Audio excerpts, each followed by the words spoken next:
China es ya la primera potencia económica del planeta y ha ganado un peso determinante tanto en en la esfera internacional, impulsando alianzas como los BRIC o la OCS. Y se presenta además como la alternativa más sólida dentro de esa alternativa al mundo unipolar.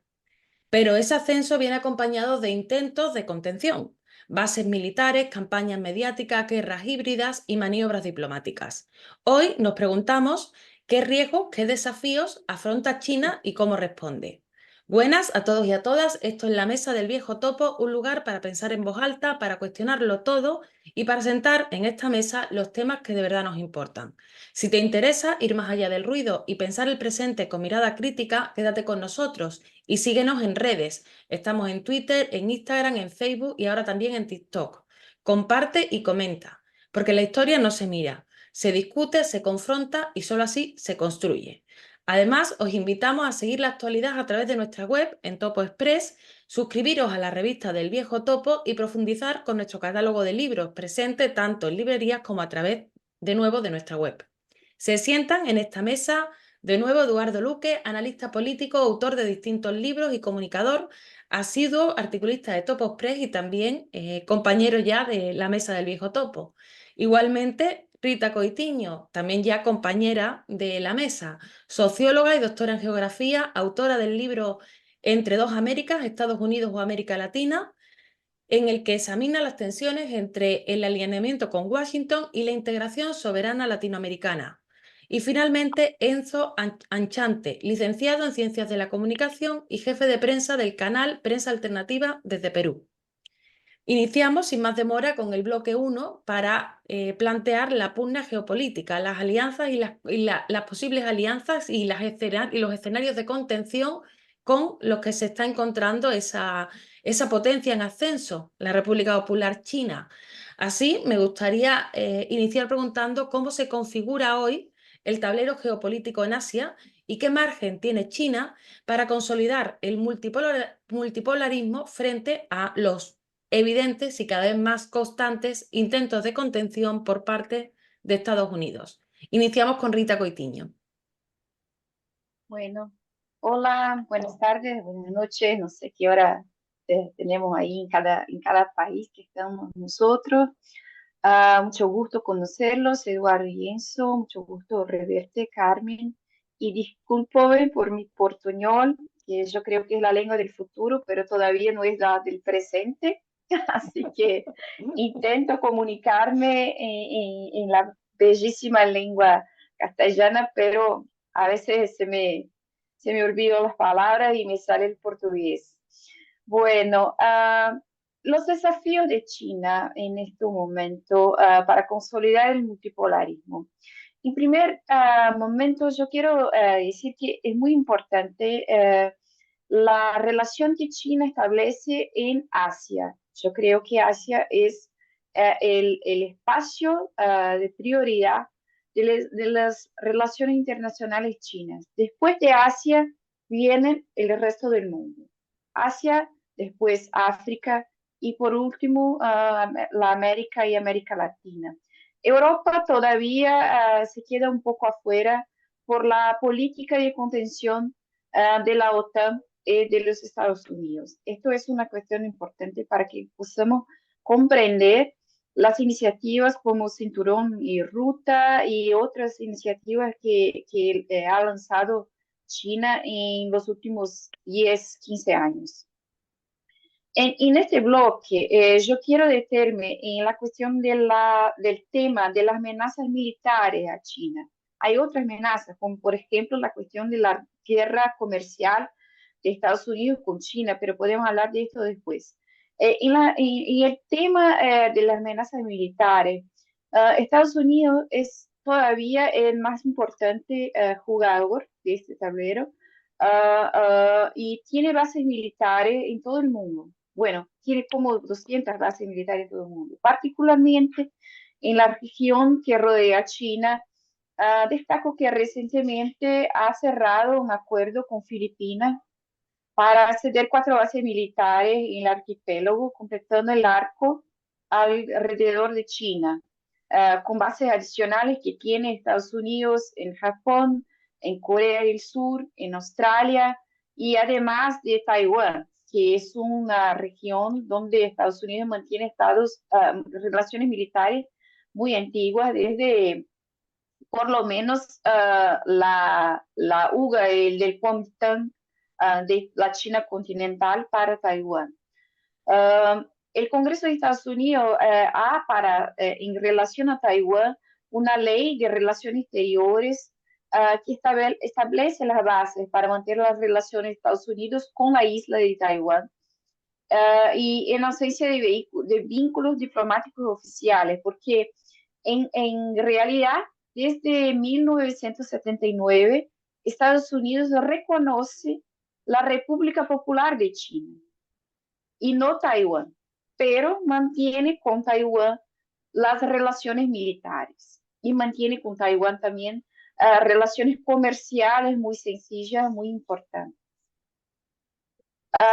Pero en los últimos años, este tema de las relaciones de Estados Unidos con Taiwán ha tenido momentos más calientes, como por ejemplo en los últimos años, cuando China hizo ejercicios militares alrededor de Taiwán.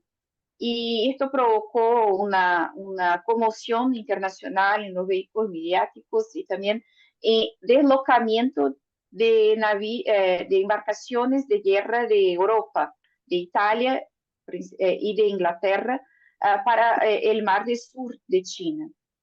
La demostración de capacidad militar de China viene provocando estos escalofríos de los medios de comunicación, pero hay que resaltar que la solución militar para Taiwán no es la solución de China.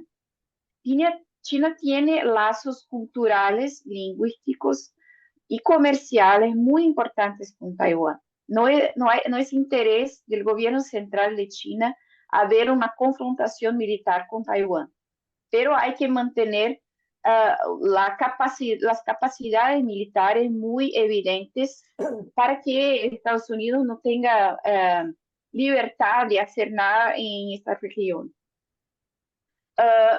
Otro problema, no podemos olvidar la política estadounidense hacia el Tíbet, que es centrada en el apoyo a la figura del Dalai Lama, que fue elevado por las potencias occidentales a un símbolo de resistencia contra la opresión china. Y los chinos, según los medios de gobiernos occidentales pro-yanqui, son los colonizadores de Tíbet, ¿sí? Es el discurso oficial. Entonces, el Tíbet es una región importante de tensiones. Hace algún tiempo que esto está un poco brando, pero es común retomen este tema. También tenemos el tema de India. Hay cosas ahí que son un poco más complicadas. El conflicto chino-indio que comenzó en los años 1959 y desde ahí tenemos una cuestión de fronteras, de bordas, donde hay tensiones. Tenemos también el tema de India en BRICS, que no es un tema muy fácil, pero India está en BRICS, pero no tiene el mismo envolvimiento que tiene China en la consolidación del bloque. Bueno, yo creo que ya hablé más que mis 5 minutos. Y solo quiero decir una cosa más sobre India, acerca de India. India tiene una tradición de autonomía y no de alineamiento. Esto es importante. Ella no se alinea a nadie, ni con China y ni con Estados Unidos. Ella se deja llevar no se deja llevar por los grandes actores y busca sus propios intereses. En esto censo se refleja claramente en la arquitectura de los BRICS.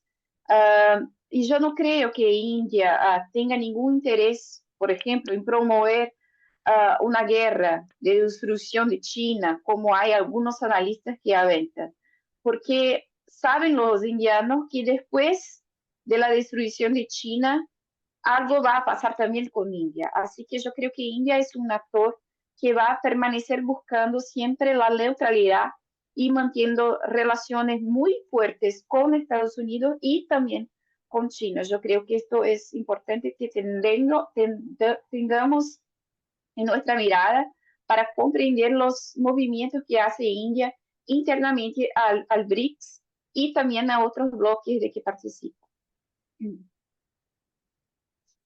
Pues muchas gracias, Rita. Una magnífica exposición de la escenografía general.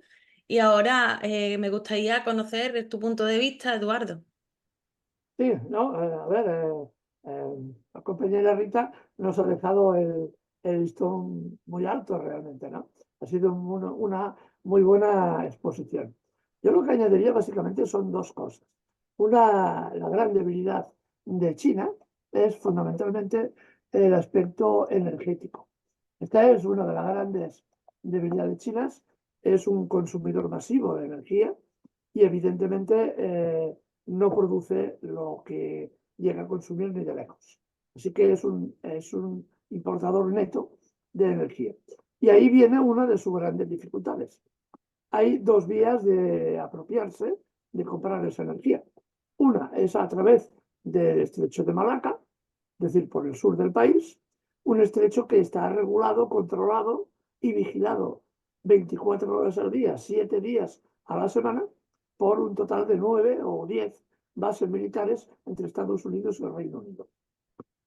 A ver, ¿qué pinta el Reino Unido aquí? Pues bueno, pinta lo de siempre. El Reino Unido aún cree que tiene capacidad militar para ser, como decía, en la época de Nelson, se ve que se quedó una parte de la clase política alta de Inglaterra, se quedó todavía en las guerras napoleónicas y aún piensan que la marina inglesa controla los mares, era la dueña de los océanos, se decía en la época de Nelson. Eso ha pasado a la historia.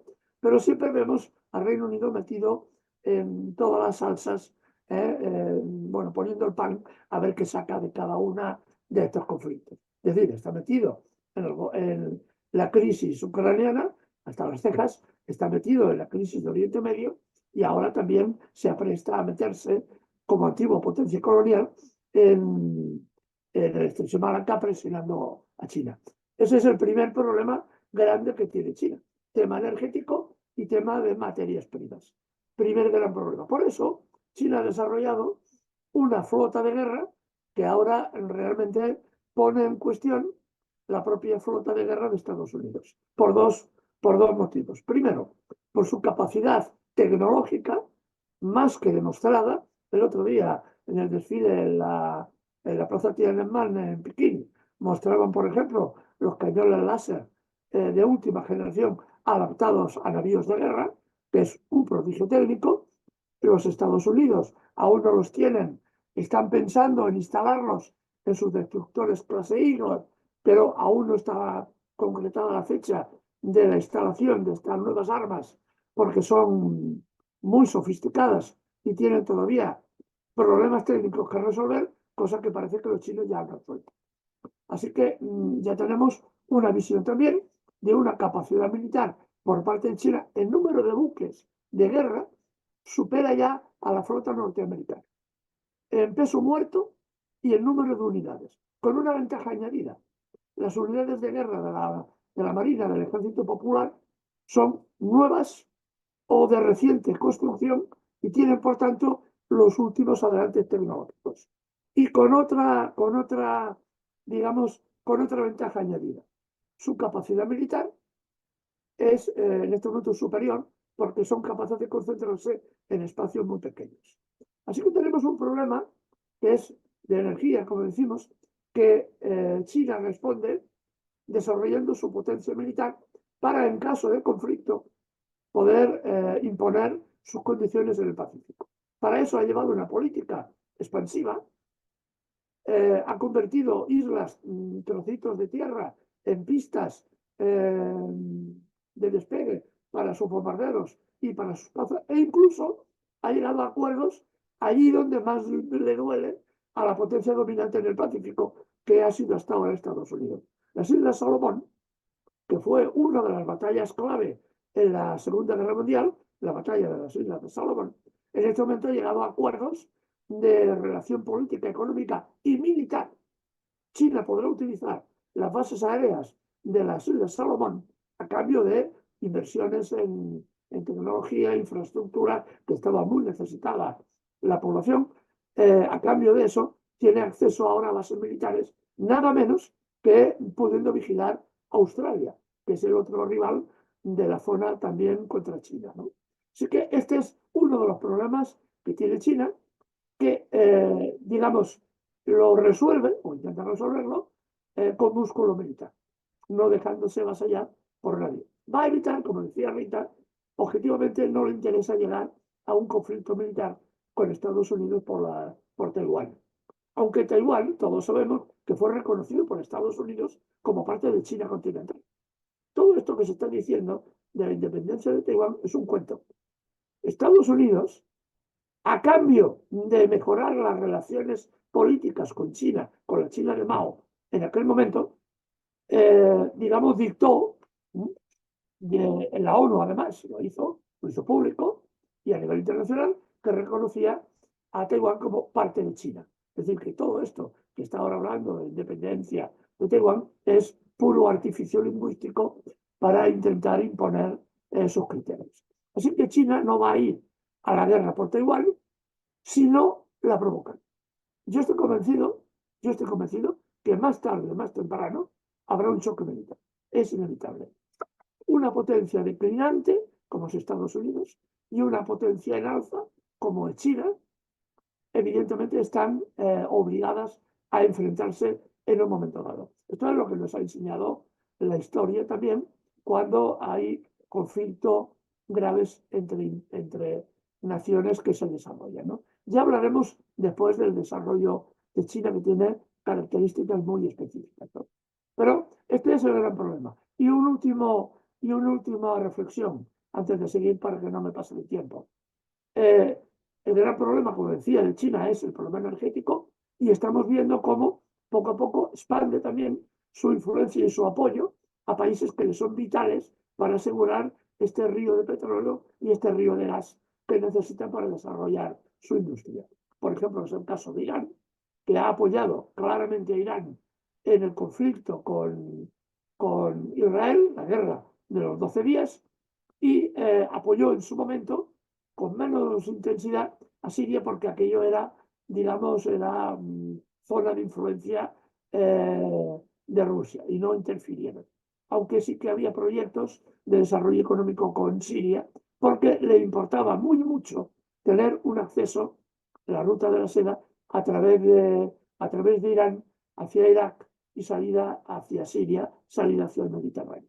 Este era el objetivo que se truncó con la caída de Al-Assad, muy a pesar de los intereses chinos. Pero bueno, de esto hablaremos después. Bueno, comentabas más que como inevitable ese enfrentamiento entre Estados Unidos y China a nivel militar, pero hay que decir que tanto uno como el otro son potencias nucleares. Estaríamos hablando de escenarios complicados, pero eso yo creo que lo podemos dejar para otro día, para otro análisis sobre ese escenario cada vez más complejo en el que nos encontramos. Y cerramos este primer bloque sobre ese escenario geopolítico general, esa pugna en China y sus alrededores con Enzo Anchante. Muchas gracias, Carmen, y un saludo también para la mesa. Eduardo, Rita, un placer compartir con estos expertos que sí han dejado bastante alta la valla, pero vamos a hablar en todo caso de esta situación, claramente. Acotando algo que menciona Eduardo, que es importante mencionar, claro, este músculo militar que menciona sí es evidente y se ha destacado en este desfile militar reciente. Un detalle que también es importante valorar es la experiencia en combate, que es, creo yo, también un punto que China lo tiene dentro de estas debilidades, hablando de experiencia actual, ¿no? Hablando de escenarios modernos, como lo que estamos viendo en Ucrania. Todo este poderío de China, por supuesto, tiene este contrapeso al punto de entender qué tan factible es adentrarse en un escenario como este, ¿no? Hablando claramente de a partir de la experiencia de combate, que es, creo yo, un factor fundamental. Algo que mencionaba Rita también, que es, creo yo, bastante tangible y visible sobre esta autonomía de la India, y hago un pequeño paréntesis hablando precisamente de Asia. Es que se demuestra, por ejemplo, cuando en medios como Bloomberg han revelado recientemente que India le ha puesto una condición a Estados Unidos. Estados Unidos básicamente le decía a la India, oye, deja de comprarle petróleo a los rusos. Bueno, la respuesta de India, basada en este no alineamiento y en este pragmatismo, es básicamente, está bien, le dejaré de comprar petróleo, pero quítale las sanciones a Irán y a Venezuela. Esta es una información reciente que ha sacado Bloomberg y que ha sacudido, por supuesto, los mercados y genera mucho de esta intención que pueda tener Estados Unidos en este tablero, porque hablar de este tablero geopolítico es hablar, por supuesto, de Estados Unidos. China lo entiende así. Es un tablero inusual, es una balanza inusual también cuando entendemos que hay actores que van a tratar de jugar a dos bandas, porque el pragmatismo está por encima de todo. Entendemos el caso de la India, porque hablar de la India y su relación con Washington es hablar, por supuesto, del Quad. No se puede desconocer al Quad, ¿no? Esta alianza de seguridad y tecnología militar. Pero también tenemos que hablar del BRICS y de la forma en que China logra expandir su presencia a través de la economía y la diplomacia. Y entonces ahí se genera una paradoja muy interesante que vamos a ir abordando seguramente más adelante, pero que nos permite entender hacia dónde se dirige China y cuál es su manera, su visión del mundo. No es que China sienta que sea imposible coexistir en este ambiente, en este escenario.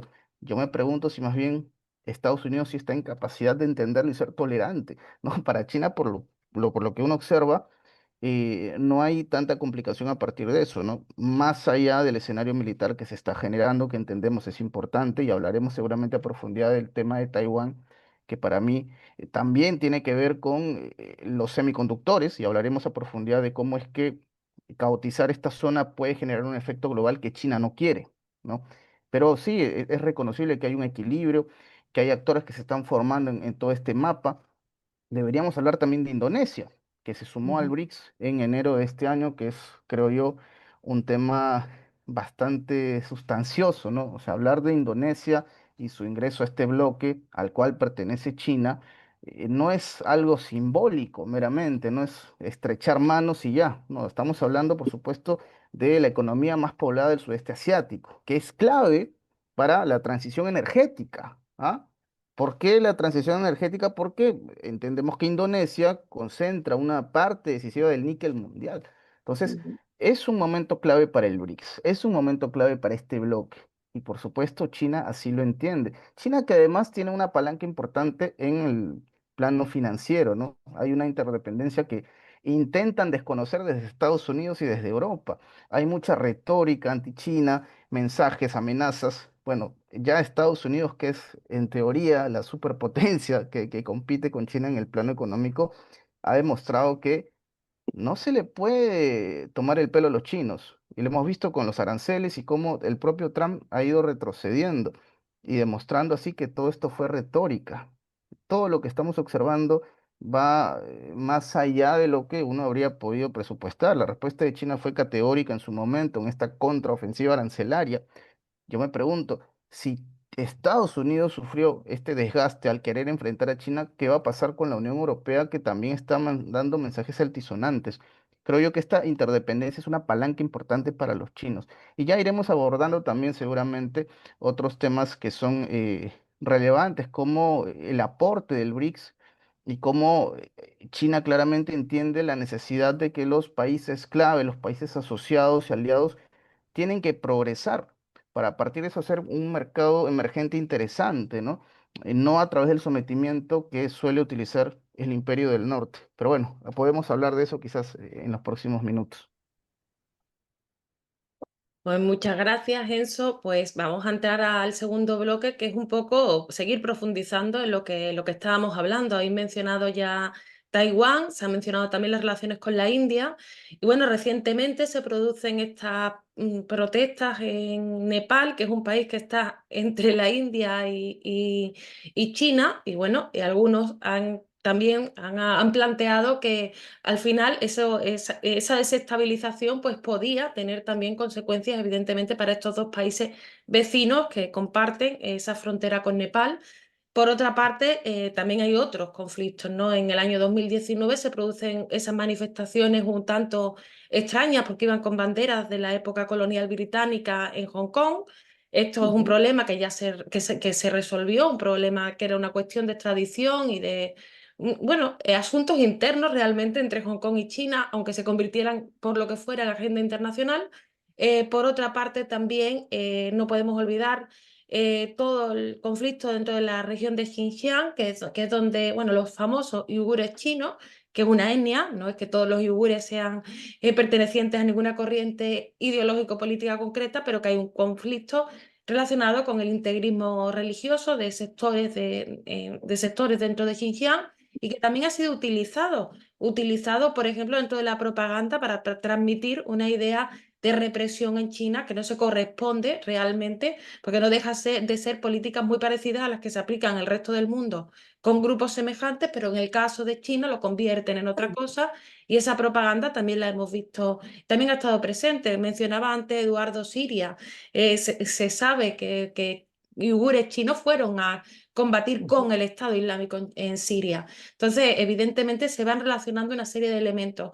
Así me gustaría preguntaros también cómo se podrían concretar también estas esferas de contención hacia el ascenso de China en estos demás escenarios, tanto internos como regionales, porque cuando Estados Unidos se mete en Irak o en Siria, está muy lejos, pero China no está tan lejos de todo esto. Entonces, bueno, vamos a iniciar en este segundo bloque con Eduardo.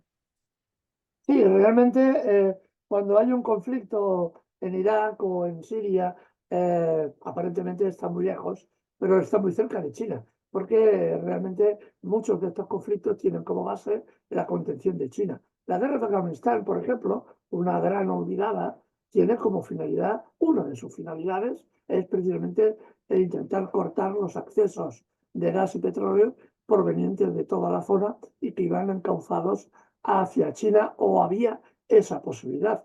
El gran desarrollo de la guerra está básicamente porque esa zona quería ser apropiada por parte de las grandes compañías petrolíferas europeas y norteamericanas. Por ejemplo, la Repsol española, bueno, que se dice que es española, aunque su capital ya es multinacional, se había quedado una parte, los soldados españoles vigilaban una parte del país que curiosamente conectaba, era la zona que la empresa Repsol tenía predispuesta instalar ahí una parte del gasoducto y conectarlo con los gasoductos del oeste y del este. Es decir, la movilización y la guerra de Afganistán, al final, es una guerra geopolítica por el control del gas, del petróleo y de los recursos naturales del país. Sobre todo, el opio. El gran negocio en Afganistán, en la guerra, fue el opio. Se pasó de cuando los talibanes controlaban el país de unas 870 hectáreas plantadas, los talibanes reprimieron duramente el cultivo a 37.000 hectáreas cultivadas en la época del control de Estados Unidos. Así que eso es el objetivo de esa guerra, fue también ir cortando acceso económico y energético hacia China, ¿no? Así que vemos muchos de estos conflictos que tienen como objetivo ir limitando esa capacidad. El conflicto entre Pakistán y India, también de hace un par de meses, no tuvo otra finalidad sino intentar indisponer a un país con el otro. Pakistán había recibido apoyo militar y económico por parte de China, y la India se considera como un país aliado de Estados Unidos. Se provoca la guerra porque fue una provocación por parte de India, que el atentado que se produjo en un resort turístico provocó una serie de muertes civiles, e inmediatamente India promueve la guerra contra Pakistán. El problema es que le salió el tiro por la culata. De nuevo, lo que decíamos de la tecnología militar. Los aviones de caza pakistaníes abatieron media docena de aviones súper sofisticados de Occidente en una sola acción militar. Y eso dio mucho que pensar a la India, que evidentemente esto no iba a lograr. ¿Cuál era el objetivo? El objetivo era presionar a Pakistán para que cerrara la salida a los productos, a las mercancías por parte de China y la importación de energía que pasaba por la zona también, por esa zona con destino a China. Este fue el objetivo de la guerra, aparte de que Estados Unidos pretendía atraerse a la India más a su lado. El resultado fue un fiasco para la India, como todos sabemos. Y a continuación, el señor Trump, con una de sus magistrales capacidades político-económicas y visión estratégica, decidió clavarle una serie de aranceles económicos a India si seguía comprando el petróleo ruso, que es un negocio enorme para India, puesto que lo compra a un precio barato y lo revende como si fuera oro puro. Y se lo revende, curiosamente, a los europeos.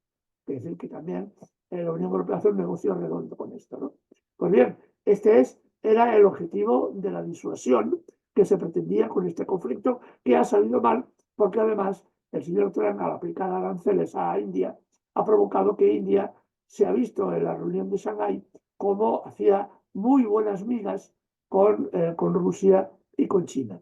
El conflicto militar que tenían entre India y China, por un valle, por el valle de Huawa, se pronuncia así, rico porque es el nacimiento de varios grandes ríos que riegan tanto la parte hindú como la parte china, se ha resuelto de momento pacíficamente, cuando hace 2 años se había llegado a estar a punto de provocar un enfrentamiento militar. Se habían llegado a enfrentar soldados de India y de China por el control del valle. Para evitar que el conflicto escalara, fíjense, se ordenó a los soldados que se armaran de piedras y palos.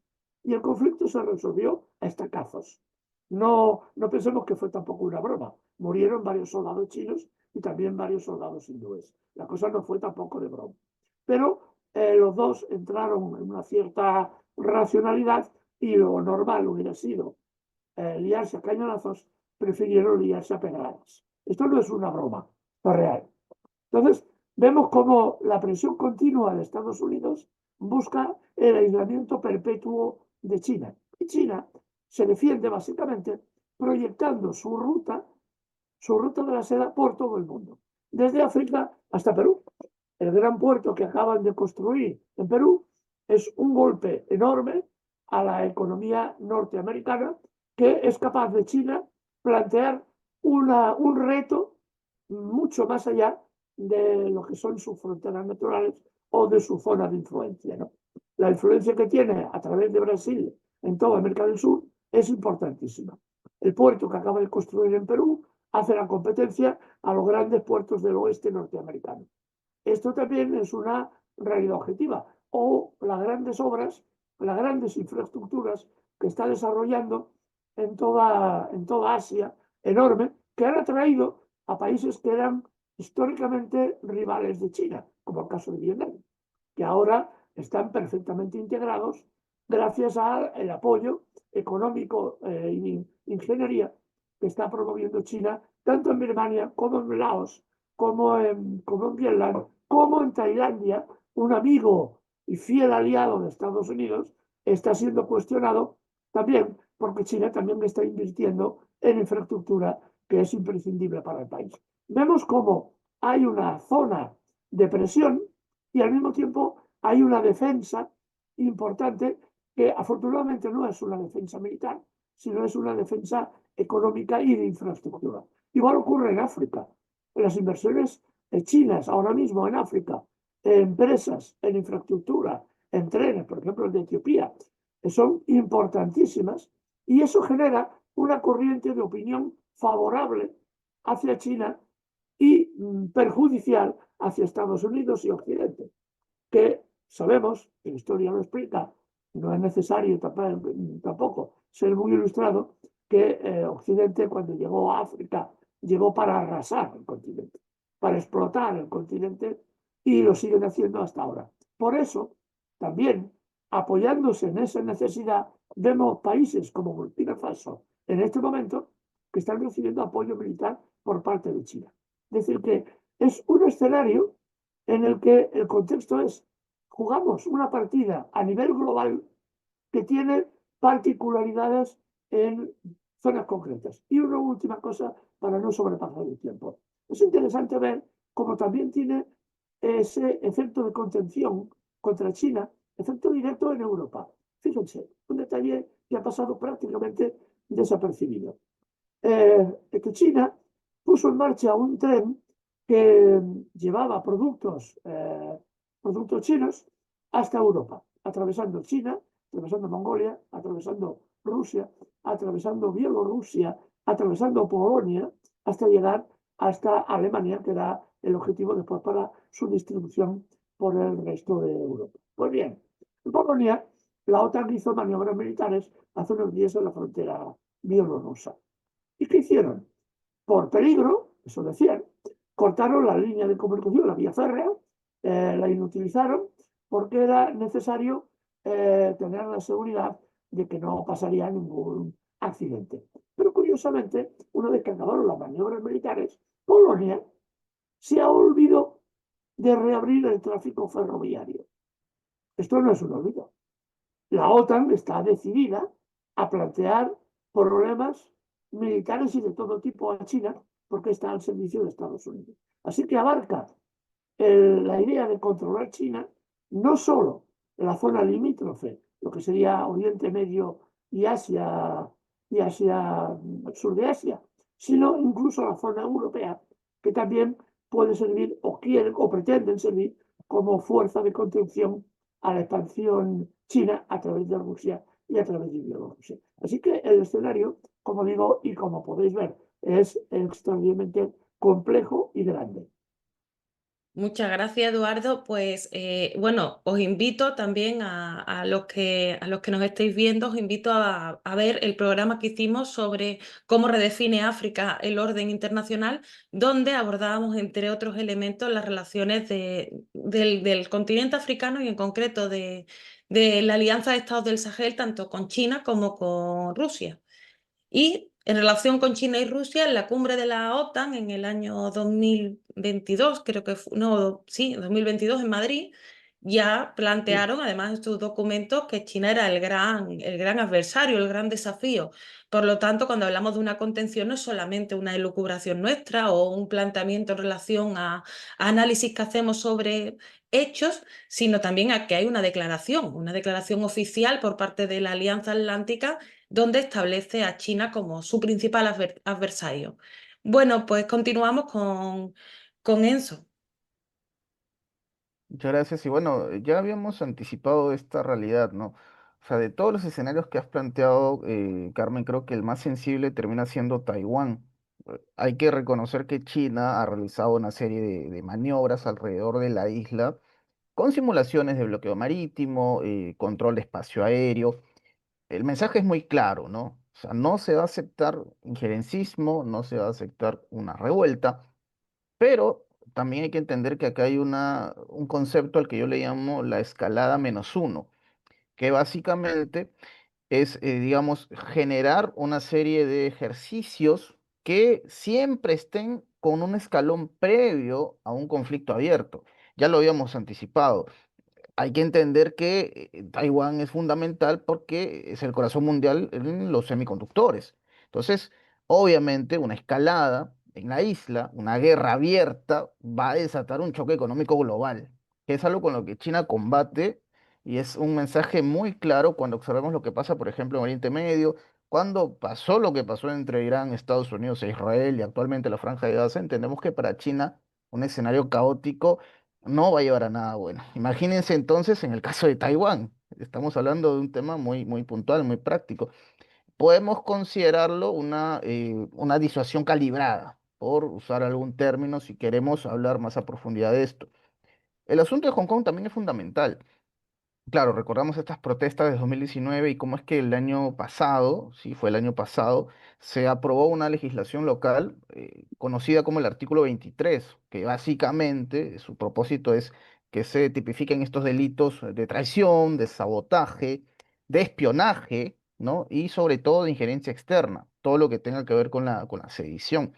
Esto es una respuesta jurídica, hay que entenderlo así. Es una respuesta jurídica a una crisis política, una carta sobre la mesa ante cualquier revolución de colores, que es una herramienta muy utilizada, no nos olvidemos de ello, y lo hemos observado en otros países, ¿no? Pero aparece esta suerte de respuesta jurídica, este famoso artículo 23, que en Hong Kong digamos, tiene como objetivo evitar escenarios como este, ¿no? El caos, insistimos nuevamente, no es parte de la agenda, y es algo contra lo que China está combatiendo.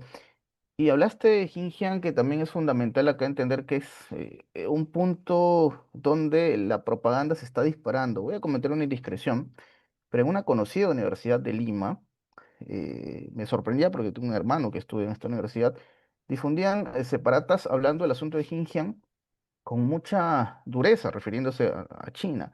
Y parece que es una agenda importante que se está empezando a utilizar con mucha frecuencia, ¿no?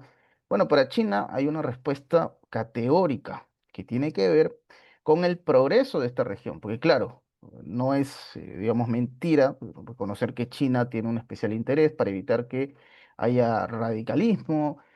No hay una persecución étnica, lo han dejado muy claro, pero sí una especial atención e interés a lo que está pasando. Pero hay algo importante también que China pone sobre la mesa y es la integración económica de Xinjiang. ¿Cómo así? Pues básicamente la idea es convertir Xinjiang en una suerte de bisagra terrestre de la franja y la ruta con Asia Central. Entonces uno se pregunta, oye, quieres despedazarlos, pero estás apelando al progreso de esta región, es contradictorio. Y China se los restrea en la cara, básicamente, ¿no? Esa es la idea, o sea, hablar de los grandes pasos ferroviarios de Alashankú y Corgos en la frontera con Kazajistán, con récords que han sido batidos con trenes y toneladas que van hacia Europa y al corazón de Eurasia. Entonces, esta es una respuesta importante por parte de China para aquellos que hablan sobre una dictadura, un sometimiento a Xinjiang. Bueno, China responde con logística, con parques industriales, empleo, turismo administrado. Entonces, uno se pregunta, ¿esa es la dictadura de la cual están hablando? El progreso de Xinjiang es contradictorio, por decirlo menos.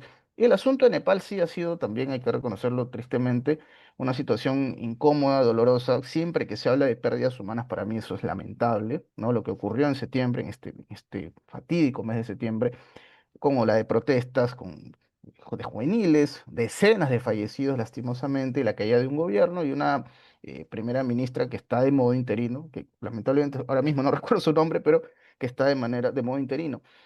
Es un país, digamos, que hay que entenderlo también como un país bisagra clave entre India y el Tíbet, ¿no? O sea, ¿qué tiene que hacer China ante este escenario? Bueno, básicamente China ha entendido que no es necesaria una injerencia como tal, pero sí contactos discretos, porque entendemos que hay una oferta de conectividad, que hay comercio, que hay turismo que está involucrado y que también es importante la estabilidad en la frontera.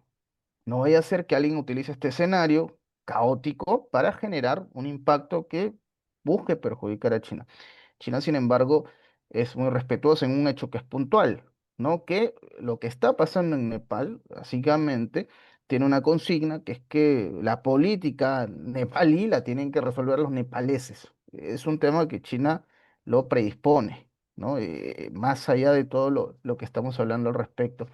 Pero creo que es importante hablar de esto, ¿no? Ese es el aporte que podría hacer en este bloque a partir de ello. Muchas gracias. Yo recuerdo uno de los ejemplos de burda propaganda en relación con el tema de Xinjiang, con bueno, eran una serie pero infantil de animación para niños que habían hecho en China, que había un príncipe Han y una princesa uigur. La idea era, pues, transmitir, pues, eso, una concordia entre las distintas etnias de China y en un medio estadounidense, esto lo planteaban como un ataque a los uigur. O sea, realmente es el colmo de la locura, porque era evidente cuál era la intención de China, que era llamar a la concordia, pero le pueden dar la vuelta de 20.000 maneras para convertir algo como eso, como un llamamiento a la concordia en un país como China, que es un país que yo creo que se aprovecha la gente también del desconocimiento. China es un país que tiene muchas etnias, que tiene muchas religiones, y también que tiene muchos ateos también. O sea, China es un país que tiene mucha diversidad. No es un país tan estancado como algunos creen cuando piensan que todos los chinos son iguales y todo lo contrario, los chinos son de lo más diversos. Entonces, han sabido y el gobierno chino durante todo este tiempo ha tenido que manejar que no se generaran conflictos al respecto. Pero me pareció curioso porque había leído la noticia en prensa china sobre la serie de animación para niños con la intención con toda su buena voluntad de llamar a la concordia entre las distintas etnias y que eso mismo lo presentasen en un medio estadounidense como un ataque hacia los uigur, que tenían casi poco menos que mezclarse con los Han para una limpieza de sangre. Todo lo contrario a lo que se pretendía, ¿no? Y bueno, vamos a cerrar este bloque con Rita. También, que como ha salido la cuestión de India, también está el caso de Brasil, donde también ha habido un ataque bastante intenso con el tema de los aranceles hacia Brasil, también un intento de injerencia en relación con el juicio a Bolsonaro. Y bueno, y también vamos viendo como distintos escenarios. Igualmente a nivel propagandístico también salió lo de la supuesta persecución a minorías en Sudáfrica por la ley de tierras que pretende simplemente resarcir a la mayoría sudafricana por lo que fue el expolio continuado de la minoría blanca. Pero lo que vemos es una especie de escenario donde parece que hay un ataque coordinado de distintas escalas a todos los BRICS, ¿no? Sí, sí, por supuesto. Hay una política coordinada de Estados Unidos de hacer políticas que miran crear problemas de relacionamiento entre los países de BRICS, hacer algo para que se queden más aislados y también promover sus propios intereses internos a este país. Y hay una política muy clara del gobierno Trump, pero que ya no tiene efecto, pero ha intentado separar a Rusia y China de una manera muy clara con los encuentros de Alaska, que no salió nada, pero había ahí un intento de hacer lo que decía Kissinger hace como 30 años atrás, que la política de Estados Unidos de estar con China no debía olvidar de Rusia. Kissinger se murió muy, muy, yo estoy buscando la palabra en castellano, muy aburrido con la situación de que Estados Unidos había ingresado en un camino de isolamiento, de aislamiento de Rusia. Él decía que Rusia se iba a juntar con China y tornarse un adversario muy más fuerte si los Estados Unidos no buscaban hacer con que Rusia se integrara en el eje del occidente. Y fue lo que pasó. Rusia y China hoy están más juntos y no hay nada que Estados Unidos puedan hacer en este momento histórico para colocar una ruptura en las relaciones entre estos dos grandes países. Además, esto contrasta mucho con lo que China hace para relacionarse con otros países. El primer mandamiento de las relaciones exteriores de China es no intervención. Así que eso habló muy bien de Nepal, que China tiene como regla no intervenir directamente en el país, así como no va a aceptar cualquier intervención en sus temas internos. Es así que trata el tema de Tibet, es así que trata el tema de los uigures y de Hong Kong y Taiwán, que China considera como parte de su territorio. Los chinos son muy claros, solo hay una China, no hay dos Chinas. Bueno, y los otros temas que Carmen ha planteado, yo creo que Eduardo y eso lo han hablado muy bien. El tema de Nepal, que es el más reciente. Yo creo que Nepal es un juego más interno que externo. Vemos el derrocamiento de un gobierno formado por miembros de un partido comunista y un partido democrático, de verdad, pero muchos analistas han salido a correr a decir que era una revolución colorida y yo creo, yo estoy con eso, es una cuestión mucho más interna de Nepal. Por supuesto que hay reflejos externos, por supuesto que hay interés de los indianos ahí, de la derecha de India y de Nepal, por supuesto que para China iba a ser mejor que continuara un gobierno con más uh, ligaciones ideológicas y programáticas con China. Pero lo que pasa es que Nepal salió de una monarquía en 2009 y hasta hoy no ha logrado establecer un gobierno bien sucedido y enfrentar los problemas reales, sociales que tiene el país. El país, que es un país muy joven, que tiene una población muy joven, tiene como 40% de desempleo entre los jóvenes. Así que es una situación muy difícil y esto explica más el tema de las protestas que una intervención de Estados Unidos, por ejemplo. Por supuesto que un problema en la frontera, en la borda de China es bueno para Estados Unidos, pero no es el caso ahora de Nepal. Uh, por supuesto, también hay que tener el ojo en los monopolios de comunicación que tiene la patita ahí, como Google, Meta, y también participan de este tema en Nepal. Pero yo creo que no es exactamente el resultado de una injerencia directa de Estados Unidos, y es por esto que China tiene el cuidado de hacer conversaciones más discretas. Ya el tema del Hong Kong y Taiwán y Xinjiang es el tema de la no intervención. China no va a aceptar intervención. Eso habló bien de esto, el tema de Hong Kong, de las leyes, de los estatutos jurídicos.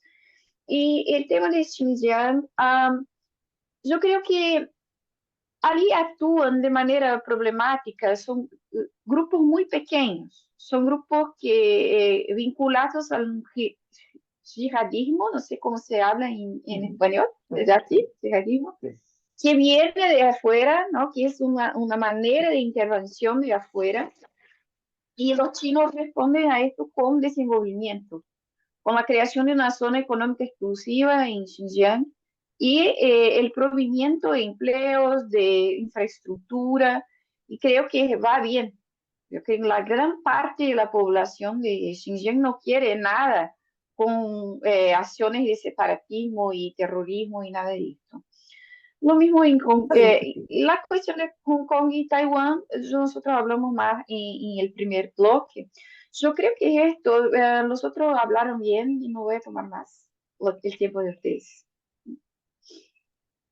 Bueno, pues vamos a iniciar entonces con el bloque 3, que son eso, las conclusiones, y en este caso, estas conclusiones creo que también las enfoquemos desde la perspectiva de qué estamos viendo sobre lo que es el rol internacional que está asumiendo China, porque además de las cuestiones que ya hemos mencionado, de su rol cada vez más importante en cuestiones económicas, bueno, en organismos como los BRICS o como la OCS, es cierto que durante muchos años no ha tenido una gran presencia diplomática, pero en los últimos años sí vemos también que hay un ascenso en su presencia dentro de la diplomacia. Por ejemplo, en la cuestión palestina, ahí me llamó mucho la atención cuando invitó a todas las facciones de la resistencia palestina, que sabemos todos que están enfrentadas y que ha sido una de los elementos que ha utilizado de forma sistemática Israel, los invitó a una cumbre que se organizó en China. Igualmente, también yo creo que uno de los grandes éxitos fue la recuperación de las relaciones entre Irán y Arabia Saudí, que eso también era clave para la estabilidad regional.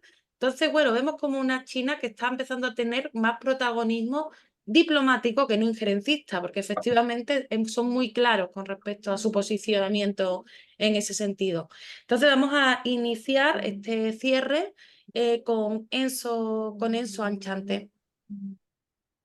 Muchas gracias, Carmen. Y bueno, para redondear lo comentado, efectivamente es importante hablar de las herramientas que tiene China en este escenario. Creo yo que cae por defecto hablar de las herramientas en el plano económico, ¿no?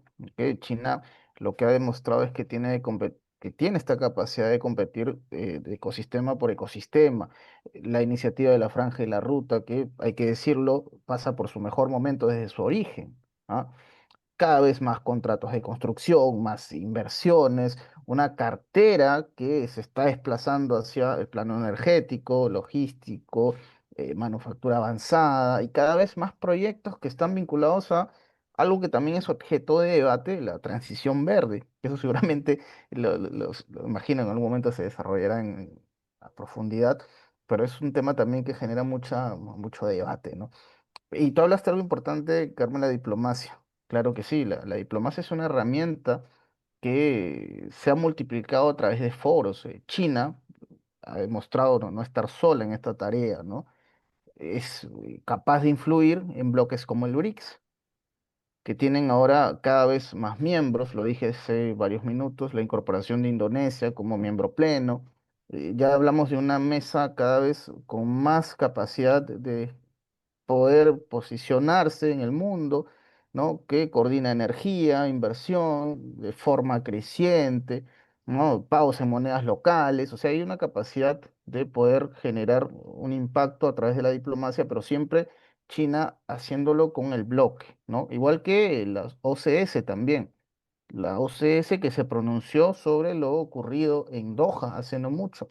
Recuerdo muy bien este comunicado por lo ocurrido en Qatar, en este lamentable suceso que trajo un pronunciamiento del bloque, que creo que es importante entender que toda esta realidad con la incorporación de Bielorrusia también, ¿ah? Que es un actor clave y Eduardo nos habló muy bien de lo que ha venido pasando a través de estos ejercicios Zapad que generaron una justificación para que Polonia ejerza un cierre que hasta el momento sigue generando controversia y va a perjudicar probablemente a los países de la Unión Europea, ¿no? Con la intención de golpear a China va a haber un efecto boomerang, pero eso es un tema aparte, ¿no? Y hay también otro aspecto clave en las herramientas que tiene China que no se puede desconocer y que se había hablado al inicio del programa, que es esta herramienta militar, pero acompañada de una palabra que es clave, que hay que ponerle en negrito y subrayarlo de amarillo con resaltador, que es disuasión. O sea, disuasión. Creo yo que esa es una palabra clave para hablar de lo que significa China, este espectro militar, ¿no? Claro, China ha aumentado su presupuesto en defensa de forma sostenida, eso es muy evidente, pero este diseño no pasa por una China que busca atropellar al adversario, pasa por algo que podemos definir como una defensa de perímetro, y es Taiwán un ejemplo de ello. Taiwán que forma parte de China, aunque desde Occidente no lo quieran reconocer.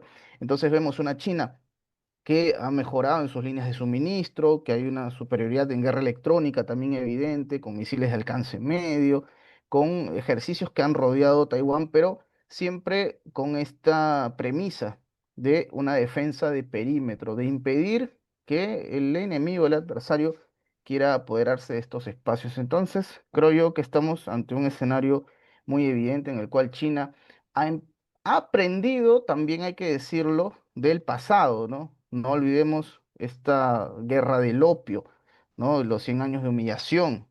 China en aquel momento, cuando rivaliza con Reino Unido lo hace con una diferencia evidente en cuanto a armamento y tenía las de perder. Y efectivamente, este choque contra Reino Unido generó una derrota de la cual se fueron aprovechando otras naciones, tristemente, concluyendo con el imperio japonés y las decenas de miles de personas que fallecieron en China a través de un genocidio.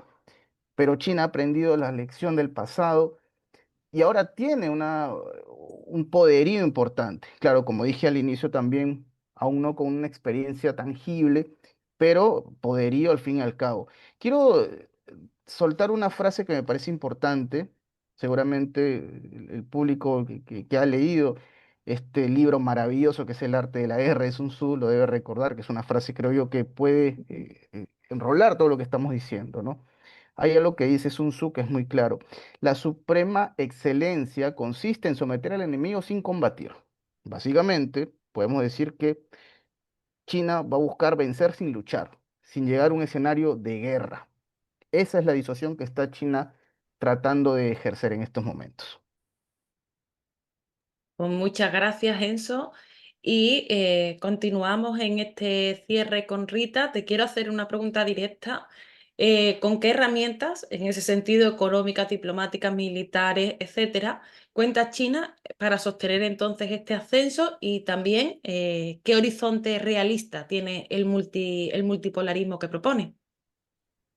Bueno, lo primero que hay que tener en cuenta es que China depende de, defiende una estructura que ya existe, que es multipolaridad, el sistema de las Naciones Unidas y la Organización Mundial de Comercio.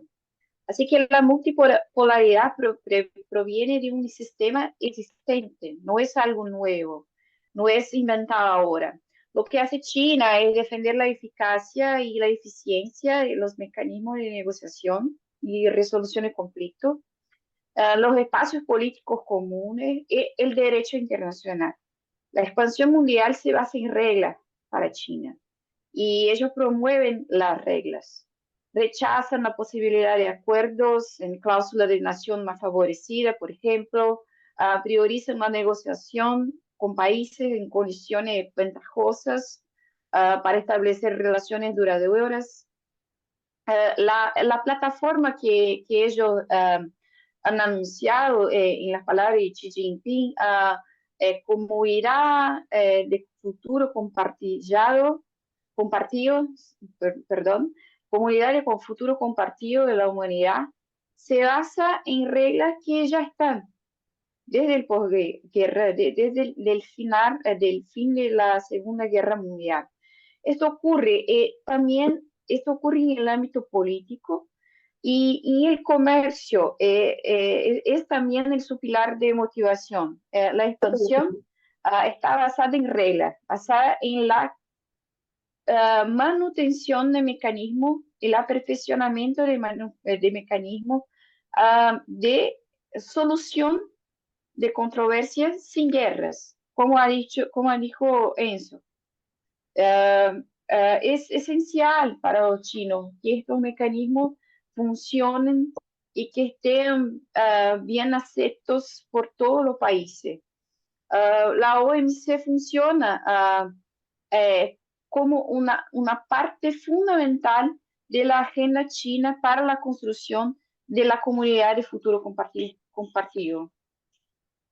También las alianzas de geometría variable, por ejemplo, que van desde el entorno de Asia, como la ASEAN, la Organización de Cooperación de Shanghái, como también bloques que mezclan países de otros continentes de una geometría muy distinta, como lo que llamamos hoy el sur global, ¿no? Que tiene como principal plataforma el BRICS, pero no es solo el BRICS. Hay otras iniciativas de China como el cinturón y ruta, la ruta de la seda y los acuerdos que puede hacer con los países de la manera como lo aceptan los países. Vea que en Brasil China ha hecho la propuesta de que Brasil adentrara la ruta de la seda y Brasil no ha aceptado estar en la ruta, pero ha firmado todos los acuerdos que hacen, que construyen, que son la base de la ruta de la seda. Así que para China no hay problema si se cambian los nombres. Lo importante es que tengamos los acuerdos y que no sean acuerdos que tengan problemas futuros. Así que si son ventajosos a los países, la probabilidad es que sean duraderos y es lo que quiere China. Uh, en la cuestión militar, que nosotros ya hablamos mucho, un único punto que yo quiero hablar es que en los 80, en los 90, teníamos la máxima de Deng Xiaoping, que era observar con calma, asegurar nuestra posición, ocultar capacidades y tomarnos nuestro tiempo, saber mantener un perfil bajo y nunca tomar la iniciativa. Esta era una directiva de Deng Xiaoping para las relaciones exteriores y la cuestión militar. Yo creo que este momento ya pasó. Pasó el momento de ocultar capacidades y negarse a tomar la iniciativa. Poco a poco, China ha ido revelando su capacidad militar. Ha superado a Estados Unidos en muchos frentes. Eduardo habló en el primer bloque de los buques, pero también en otros frentes China va superando a Estados Unidos. En gran parte, gracias a su inmensa capacidad industrial y tecnológica. Sin embargo, claro está que no cuenta todavía con una red de más de 200 bases militares como cuenta en Estados Unidos, repartidos por todo el mundo. Y tampoco China tiene la capacidad todavía de arruinar economías mediante sanciones unilaterales, como hacen todavía Estados Unidos, porque controlan el dólar. Algo que sigue siendo una prerrogativa única de un único país en el mundo, que son los Estados Unidos. Pero China es una potencia nuclear, es una potencia tecnológica, es una potencia industrial y sí, creo que ya podemos decir que es una potencia militar. No es la superpotencia militar todavía, pero camina, yo creo, muy rápido en este sentido, pero es una potencia. Un conflicto directo con China no es un buen negocio para Estados Unidos. De ahí su insistencia en crear zonas de fricción en la borda de China, hacer zonas de fricción al interno de China, fricciones también en sus acuerdos multilaterales, como hablamos en el otro bloque de BRICS. Intentan separar, ¿no?, los actores y los países. Y también ahora Estados Unidos trabaja para deteriorar las Naciones Unidas y la Organización Mundial de Comercio. Así que ahora estamos, el principal desafío, yo creo, Carmen, para contestar a tu pregunta sobre las herramientas económicas, diplomáticas y militares de China, es mantener la estructura de la multipolaridad, que es la estructura del derecho internacional, de las Naciones Unidas, de la Organización Mundial de Comercio, y impedir que Estados Unidos la arruinen completamente como intentan ahora, en especial en el gobierno de Donald Trump. Muchas gracias, Rita. Bueno, hay que tener en cuenta, hablabas de que China es una potencia en muchos sentidos, a nivel tecnológico, a nivel militar, a nivel también económico, está claro. Pero hay que recordar que China, cuando hablamos de sur global o antiguamente hablamos de tercer mundo, China es un país que está dentro de esa esfera. China fue colonizado por absolutamente o sea, fue invadido por todos en algún momento de su historia, y cuando triunfa la Revolución China, China era un país semifeudal. Entonces también es interesante, y lo dejaremos para otro programa, ver qué pasó, ¿no?, en medio para que ese país con esas características haya acabado en esta posición. Y bueno, vamos a cerrar el programa, esta mesa, con Eduardo Luque. ¿Cuáles son tus conclusiones? Yo lo que me voy a permitir es abrir más dudas que certezas, porque certezas hay pocas y dudas muchas.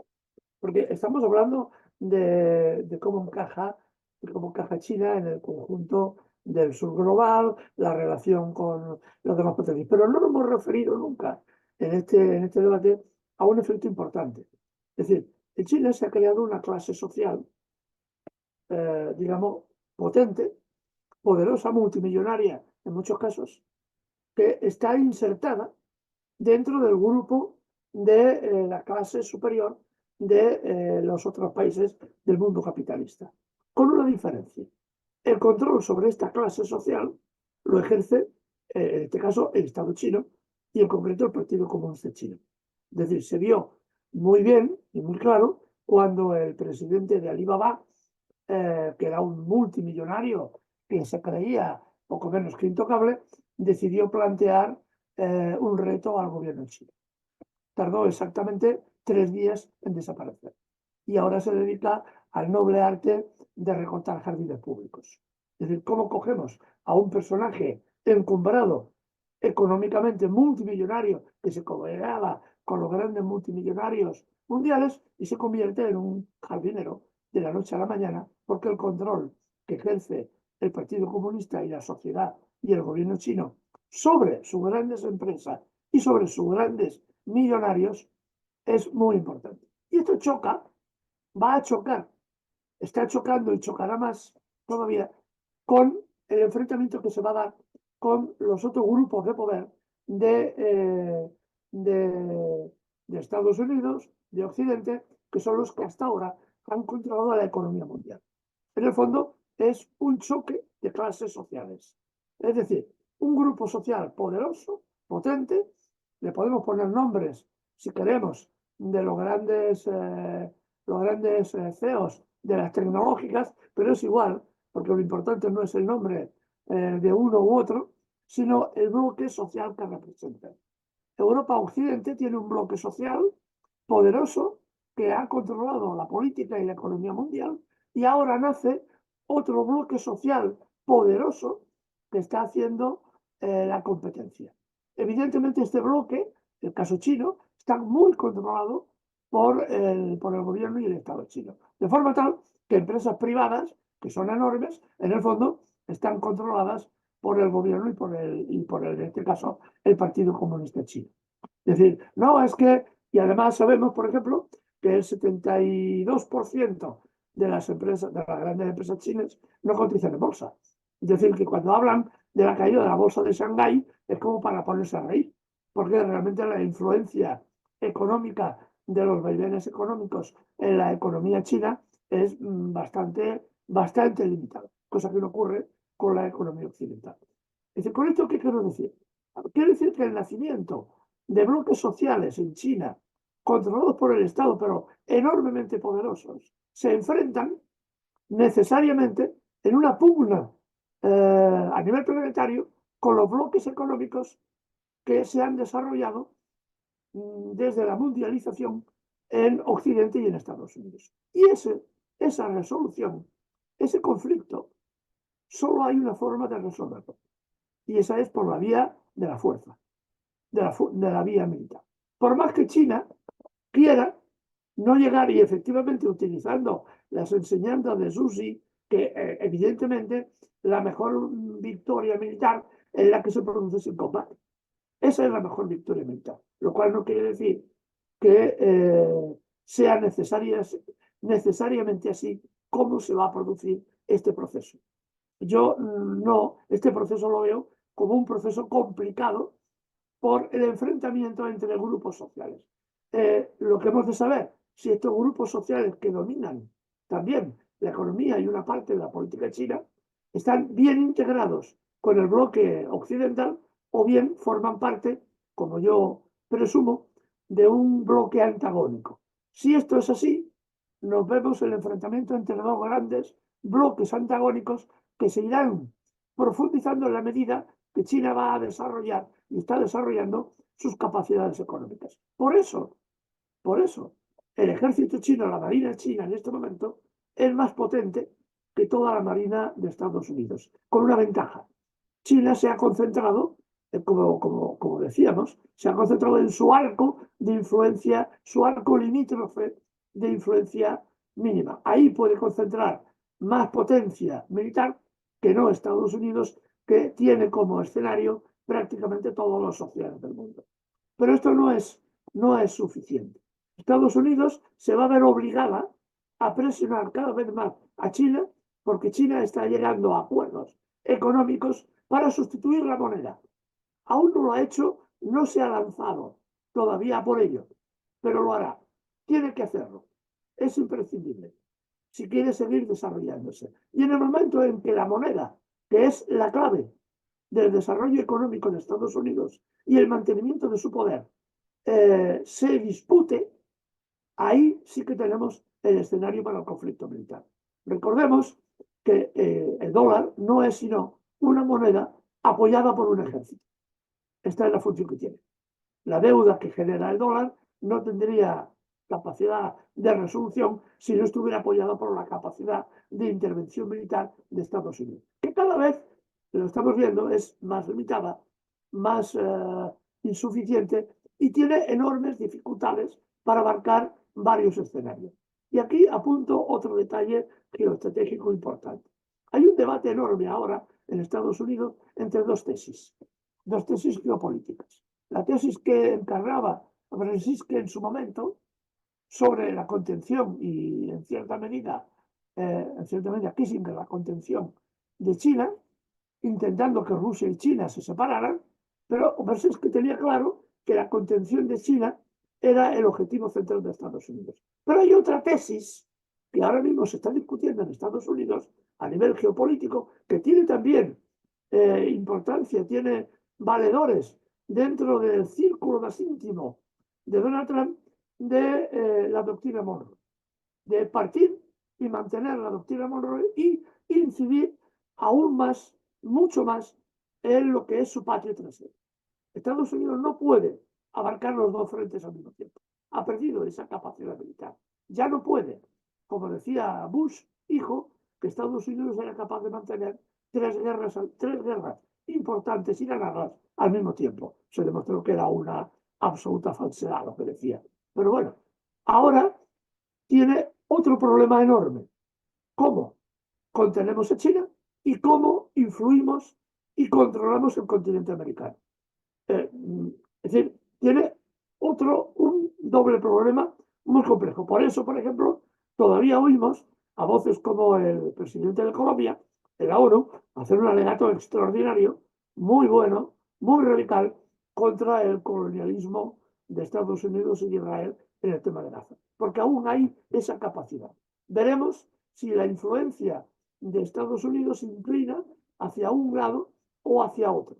Esto es muy relevante en la política que vamos a ver en los próximos tiempos. Y ya digo, en la misma medida que China va, digamos, pasando del dólar y utilizando monedas nacionales, o bien creando en su momento una moneda propia, veremos cómo la agresividad de Estados Unidos va a ir creciendo, puesto que la base económica de este país, de Washington, se sustenta fundamentalmente sobre el dólar.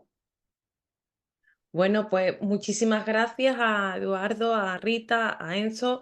Y bueno, en relación también a lo que mencionaba Eduardo, os recomiendo ver, a los que no lo hayáis visto, nuestra anterior mesa que precisamente abordaba este monroísmo 2.0, que el programa lo titulamos Monroe is Back, Monroe ha vuelto, y y hablábamos precisamente de lo que está ocurriendo en el Caribe, de también la vinculación con elementos históricos, porque recordemos que el 11 de septiembre era el aniversario del golpe de Estado contra Allende en Chile, y bueno, y de una pequeña historia terrible que ha vivido el continente americano precisamente por aquella doctrina de 1823, si no recuerdo mal, que es la doctrina Monroe.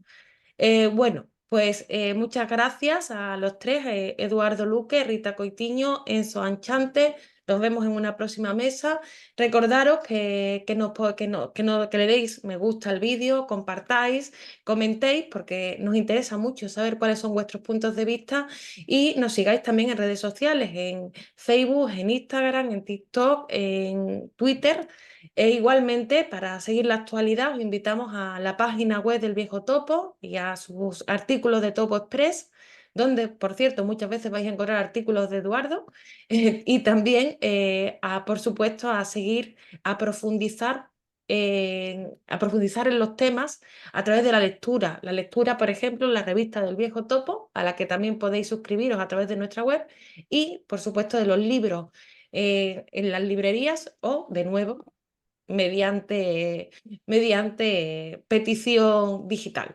Así que bueno, muchísimas gracias a los tres, muchas gracias también a todos los que nos ven y esperamos vuestros comentarios. Hasta la próxima mesa del Viejo Topo.